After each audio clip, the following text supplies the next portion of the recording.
আসসালামু আলাইকুম সুপ্রিয় দর্শক, মূলত dining chair chocolate colour varnish করে আজকের এই ভিডিওতে আপনাদেরকে দেখাবো। বিশেষ করে যারা বার্নিশের কাজ শিখতে আগ্রহী, ভিডিওটি চলুন তাদের জন্যই শুরু করি। তো বন্ধুরা, ফার্স্টে যে কাজটা করতে হবে সেটা হচ্ছে সিরিজ পেপারের মাধ্যমে এটাকে ভালো করে ফিনিশিং করে নিতে হবে। কেমন, এই যে দেখুন।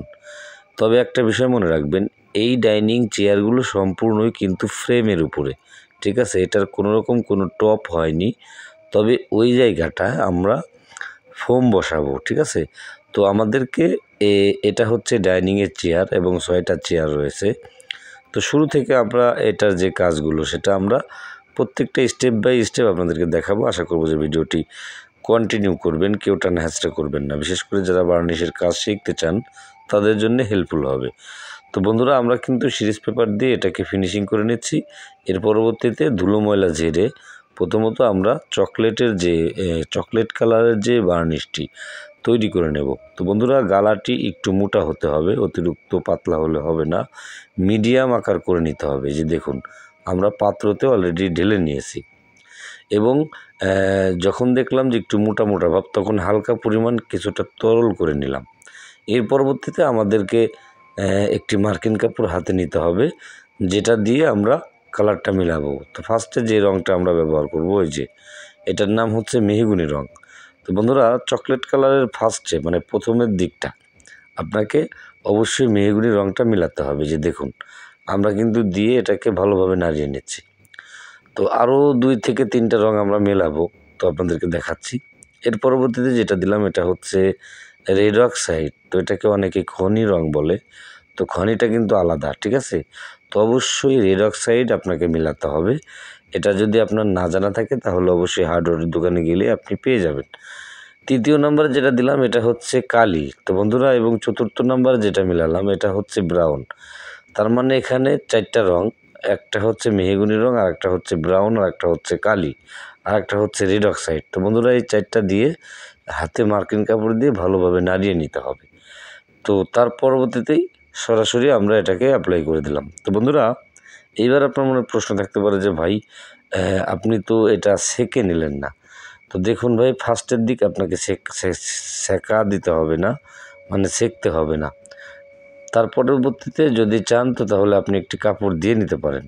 তো আমরা কিন্তু একটি কাপড় দিয়ে নিয়েছি, যেহেতু যাতে করে অনেক সময় রঙের ভিতরে বালি থেকে যায়, ঠিক আছে। যার ফলে যখনই আমরা টান দেব এই জায়গাগুলো ধার হয়ে যায়। 3য়বার যখন আমরা পুটিং করে এটাকে পেপার মারি তখন কিন্তু ওই জায়গায় জায়গায় উঠে যায়, যার জন্য এই কালারটি মিলাতে খুবই কষ্ট হয়। তো এই জন্য বলবো, শুরু থেকে যদি পারেন তাহলে আপনি একটি সেকনি দিয়ে নেবেন, সেটা মার্কিন কাপড়ের মাধ্যমে হোক প্লাস যে কোনো একটি পাতলা কাপড়ের মাধ্যমে হোক, ঠিক আছে। এর পরবর্তীতে আমাদের চেয়ারের ডাইনিংয়ের যে কাজগুলো, ওই যে সাইডে অলরেডি একটা আস্তর করে রেখেছি। তো এর পরবর্তী 2য় নাম্বার যে চেয়ারটা, এই চেয়ারে কিন্তু আমরা সুন্দরভাবে পায়া এবং প্রত্যেকটি জায়গাগুলো আমরা ভালোভাবে টান দিচ্ছি। যে দেখুন, অলরেডি এটাকে কিন্তু আমরা আস্তরের যে কাজ সেটা কিন্তু করে ফেলেছি।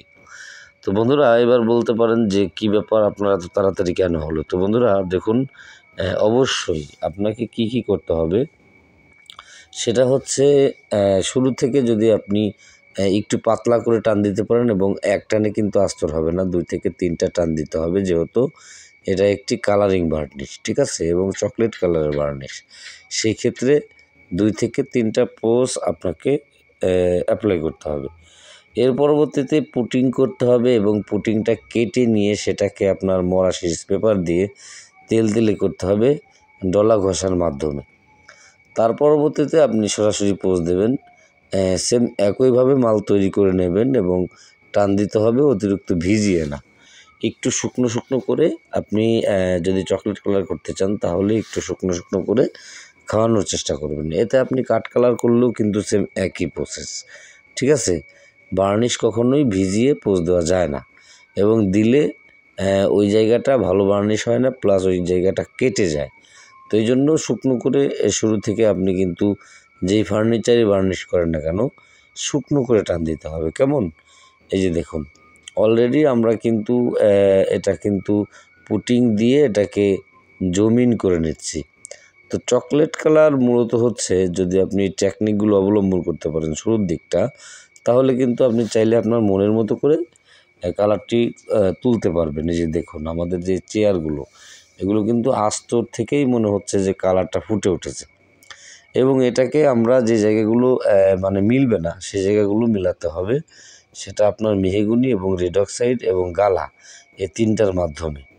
তো যখনই মোটামুটি আপনার এই কাঠে এই বার্নিশটি খাবে ততক্ষণ পর্যন্ত কিন্তু আপনাকে শুকনো করে পোজ দিতে হবে। এই যে দেখুন আমাদের প্রত্যেকটি চেয়ার কিন্তু আমরা সেম একইভাবে পোজ দিচ্ছি, এবং যে জায়গাটা কেটে যাচ্ছে ওই জায়গাগুলো আমরা ভালোভাবে মিলিয়ে নিচ্ছি।